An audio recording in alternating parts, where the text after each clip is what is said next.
अस्सलाम वालेकुम। Healthy lifestyle with Arshad Khan. जी दोस्तों, हम लोग बात कर रहे थे डेंगू वबा के मुतल्लिक। तो आज हम डेंगू बुखार के मुतल्लिक बात करेंगे और इसकी हिदायत के मुतल्लिक बात करेंगे कि डेंगू मरीज़ जिस घर में हो तो उस घर के तमाम अफराद को एहतियात करनी चाहिए और लोशन का इस्तेमाल करना चाहिए। इसके साथ साथ डेंगू के मरीज़ के घर में मच्छर मार स्प्रे का इस्तेमाल सुबह शाम करना चाहिए।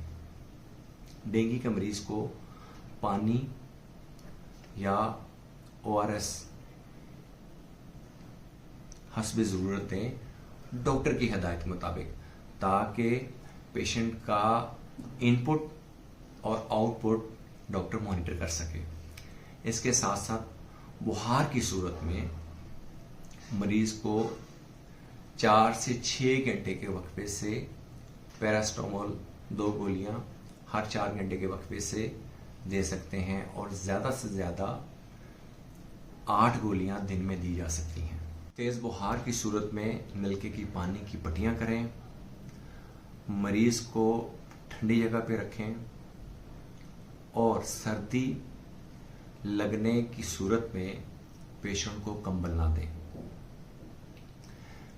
इसके साथ साथ मरीज़ को अगर उल्टियां नहीं आ रही, हरगिज़ ड्रिप ना लगवाएं।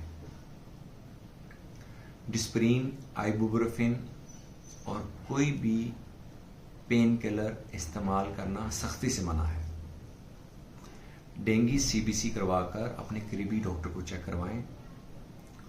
बुखार उम्मूमन 4 से 7 दिन तक उतर जाता है।